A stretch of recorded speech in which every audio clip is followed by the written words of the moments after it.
राजा भद्र सिंह प्रजापालक एवं न्यायप्रिय थे। विराम नैतिक और जीवन मूल्य के प्रति जागरूक थे, किंतु उनका पुत्र महा उत्पाती विद्रोही उदंड एवं निर्दयी था। विराम वह प्रतिदिन नए नए उपद्रवों से लोगों को पीड़ित किया करता था। पैरा राजपुत्र होने के कारण उसकी शिकायत करने की हिम्मत कोई नहीं कर पाता था। विराम इसका फायदा उठाकर वह निरंकुश होता गया।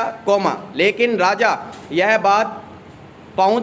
तक यह बात पहुंच गई। विराम राजा ने उसे सुधारने के अनेक उपाय किए। विराम शिक्षा शास्त्री तर्कशास्त्री एवं मनोचिकित्सक कोई भी उसे सुधार न सका। विराम उसके उत्पीड़न से लोग त्राही त्राही करने लगे। विराम राजा बहुत चिंतित हो चुके थे। विराम उनकी समझ में कुछ नहीं आ रहा था कि क्या करें। विराम पैरा सौभाग्य से कुछ दिन बाद औषधाचार्य नामक एक ऋषि वहां आ गए। विराम राजा की समस्या को सुनकर राजपुत्र को रास्ते पर लाने का उन्होंने भरसक प्रयास किया, किंतु परिणाम कुछ नहीं निकला। विराम एक दिन औषधाचार्य ऋषि उस उदंड राजपुत्र के साथ उद्यान में भ्रमण कर रहे थे।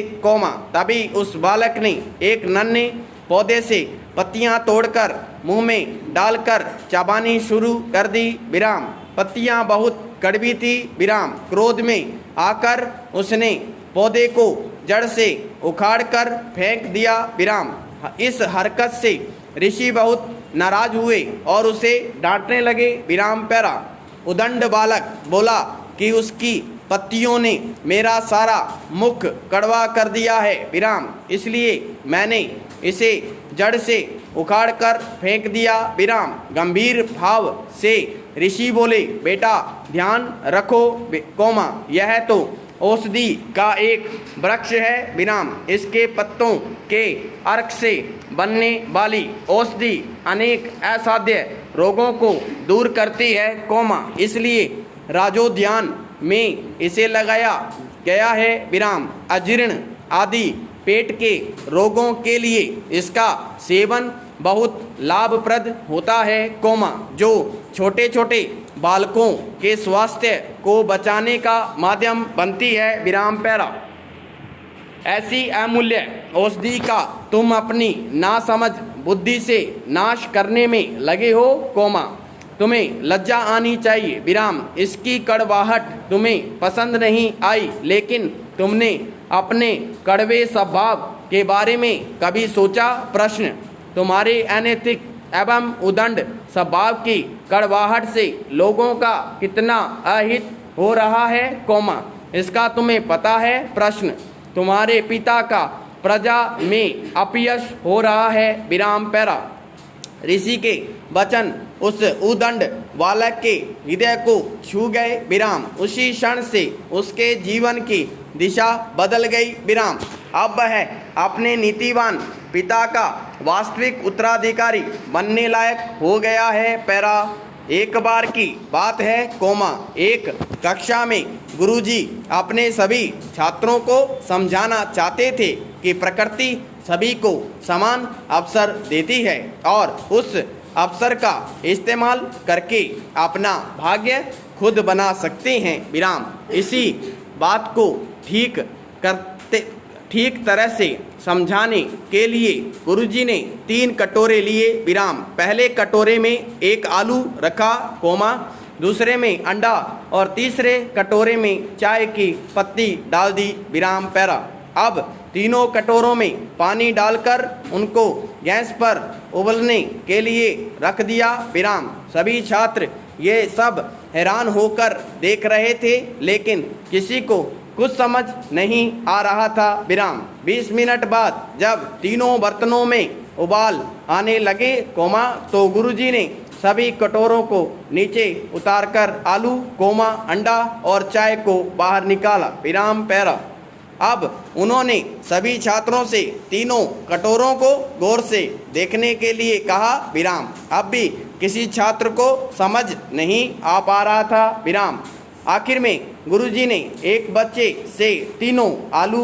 अंडा और चाय को स्पर्श करने के लिए कहा, विराम। जब छात्र ने आलू को हाथ लगाया तो पाया कि जो आलू पहले काफ़ी कठोर था, अब पानी में उबलने के बाद काफ़ी मुलायम हो गया था, विराम पैरा। जब छात्र ने अंडे को उठाया तो देखा जो अंडा पहले बहुत नाजुक था, उबलने के बाद वह कठोर हो गया है, विराम। अब बारी थी चाय के कप को उठाने की, विराम। जब छात्र ने चाय के कप को उठाया तो देखा चाय की पत्ती ने गर्म पानी के साथ मिलकर अपना रूप बदल लिया था और अब वह चाय बन चुकी थी, विराम पैरा। अब गुरुजी ने समझाया, हमने 3 अलग अलग चीज़ों को समान विपत्ति से गुजरा, यानी कि तीनों को समान रूप से पानी में उबाला, लेकिन बाहर आने पर तीनों चीज़ें एक जैसी नहीं मिली, विराम। आलू जो कठोर था वो मुलायम हो गया, अंडा पहले से कठोर हो गया और चाय की पत्ती ने भी अपना रूप बदल लिया। उसी तरह यही बात इंसानों पर लागू होती है, विराम पैरा। सभी को समान अवसर मिलते हैं और मुश्किलें आती हैं, लेकिन ये पूरी तरह आप पर निर्भर है कि आप परेशानी का सामना कैसे करते हैं और मुश्किल दौर में निकलने के बाद क्या बनते हैं, विराम पैरा। एक गांव में एक किसान रहता था, उसे जानवरों से बहुत प्यार था, इसलिए उसने अपने घर में बहुत सारी गाय और भैंस पाल रखी थी, विराम। उन्हीं का दूध बेचकर वह अपना जीवन यापन करता था, विराम। एक बार किसान ने एक कुत्ते और एक खरगोश को भी पाल लिया, विराम। कुछ दिन बाद उसके मन में इन दोनों के साथ खेलने का विचार आया, विराम। इस विचार से वह दोनों एक खेत पर लेकर गया और उसने खेत में बहुत सारे छेद कर दिए, विराम। उन्हीं में से किसी एक छेद में हड्डी और गाजर छिपी थी, विराम। अब उसने कुत्ते और खरगोश को बुलाकर कहा कि तुम में से जो भी पहले हड्डी और गाजर ढूंढ कर लाएगा, उसे मैं इनाम दूंगा, विराम। खरगोश बहुत ही आशावादी था, उसे पूरी उम्मीद थी वह हड्डी और गाजर को ढूंढ ही निकलेगा, विराम। वही कुत्ता बहुत ही निराशावादी था, वह मन ही मन सोच रहा था कि यह क्या मजाक है, प्रश्न। इतने बड़े खेत में भला कोई हड्डी और गाजर कैसे ढूंढ सकता है, प्रश्न। यही सोचकर कुत्ता खेत में बने एक बड़े से गड्ढे के पास बैठ गया, विराम पैरा। वहीं खरगोश पूरे जोश के साथ खेत में गाजर ढूंढने में लग गया, विराम। उसने एक एक कर सारे छेद देख लिए, लेकिन उसे हड्डी और गाजर कहीं नहीं मिले, विराम।